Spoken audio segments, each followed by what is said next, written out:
The One and Only Ivan, Part 16. More TV. Maya wants me to go back to my glass cage. I can tell because she is tempting me toward the door with a trail of tiny marshmallows. I try to ignore her. I don't want to leave the outside. It's a cloudless day and I found just the right spot for a nap. But I relent when she adds yogurt raisins to the trail. She knows my weaknesses all too well. In the glass cage, the TV is on. It's another nature show, jerky and unfocused. I expect to see gorillas, but none appear. I hear a shrill sound like a toy trumpet. My heart quickens. I rush close to the screen, and there she is, Ruby. She is rolling in a lovely pool of mud with two other young elephants. Another elephant approaches. She towers over Ruby. She strokes Ruby, nudges her. She makes soft noises. They stand side by side, just the way Stella and Ruby used to do. Their trunks entwine. I see something new in Ruby's eyes, and I know what it is. It's joy. I watch the whole thing, and then Maya plays it again for me, and again. At last she turns off the TV and carries it out of the cage. I put my hand to the glass. Maya looks over. Thank you, I try to say with my eyes. Thank you. It. Kenyani ambles toward me. She taps me on the shoulder and Knuckle runs away.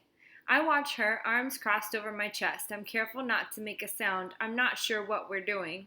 She ambles back, shoves at me, dashes past, and then I realize what's happening. We're playing. We're playing tag, and I'm it. Romance. Make eye contact. Show your form. Strut, grunt, throw a stick, grunt some more, make some moves. Romance is hard work. It looks so easy on TV. I'm not sure I will ever get the hang of it. More about romance. I wish Bob were here. I could use some advice. I try to recall all the romance movies we watched together. I remember the talking, the hugging, the face licking. I'm not very good at this, but it's fun trying. Grooming. Is there anything sweeter than the touch of another as she pulls a dead bug from your fur? Talk. Gorillas aren't chatty like humans, prone to gossip and bad jokes, but now and again we swap a story under the sun. One day it's my turn. I tell my troop about Mac and Ruby and Bob and Stella and Julia and George, about my mother and father and sister. When I'm done, they look away, silent. Kenyani moves closer. Her shoulder brushes mine, and we let the sun soak into our fur together. The top of the hill. I've explored every nook and cranny of this place except for a hill at the far end where workers have been repairing a wall. They're finally gone. They left behind fresh white brick and a mound of black dirt. While the others laze in the morning sun, I want to explore the hilltop. They've been there before and I have not. Everything is still fresh to my eyes. I take my time going uphill, savoring the feel of grass on my knuckles. The breeze carries the shouts of children and the drowsy hum of bumblebees. Near the top of the hill is a low-limbed tree, the kind my sister would have loved.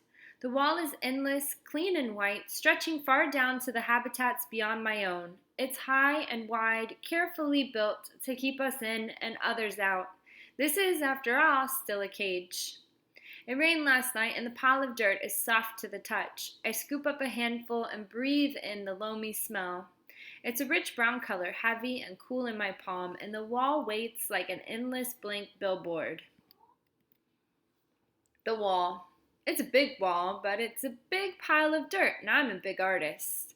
I slap handfuls of mud on the warm cement. I make a handprint. I tap my nose with a muddy finger. I make a nose print.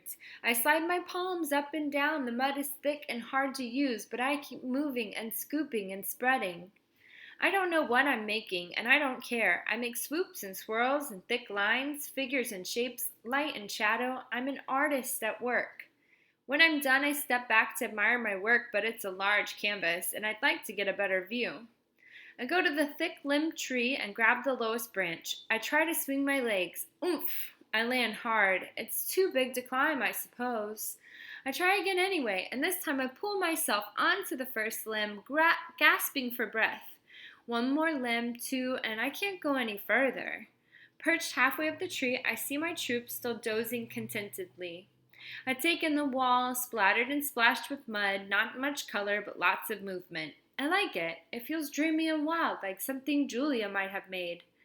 From my seat in the tree, I can see beyond the wall. I see giraffes and hippos. I see deer with legs like delicate twigs. I see a bear snoozing in a hollow log. I see elephants. Safe. She's far away, belly deep in tall grass with others by her side. Ruby. She's here, Stella, I whisper. Ruby's safe, just like I promised. I call to Ruby, but the wind tugs at my words, and I know she'll never hear me.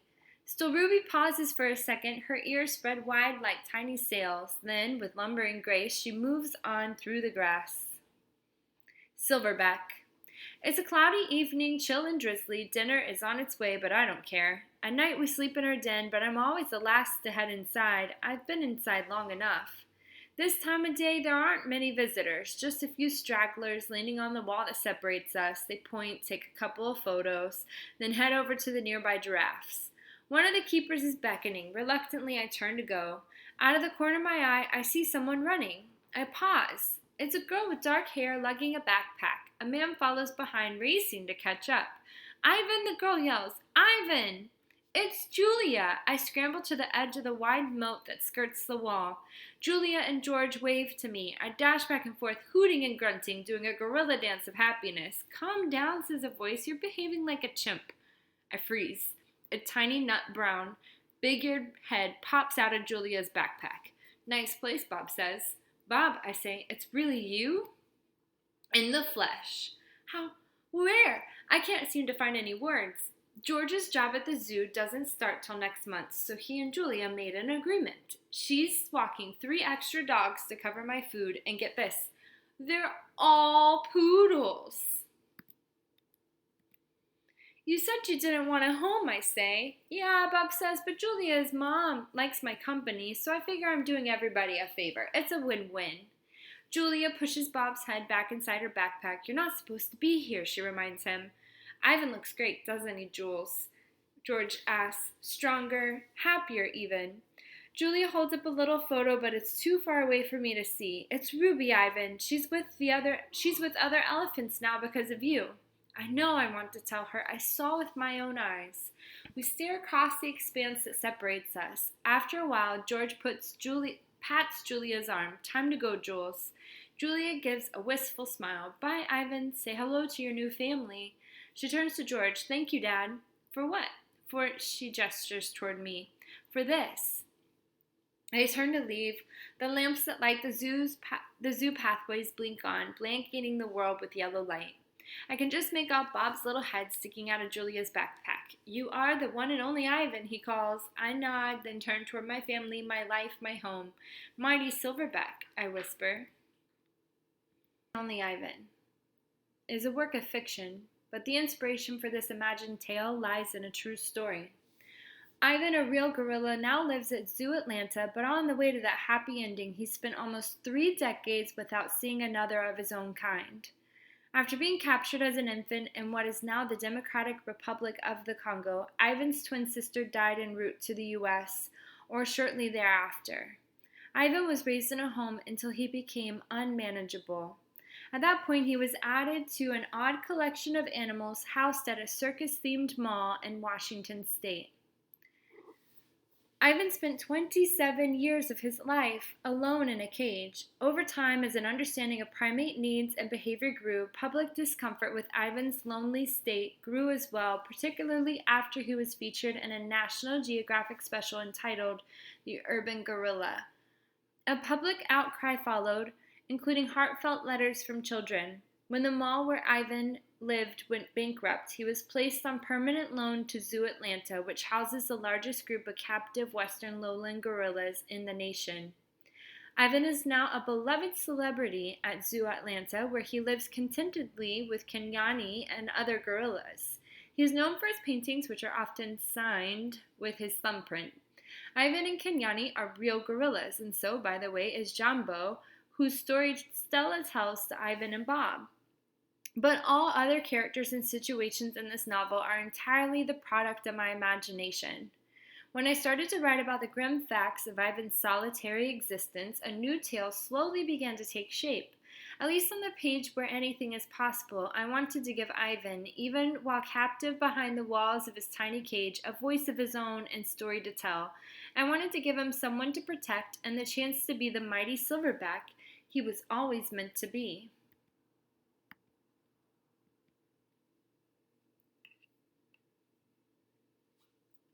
Ending.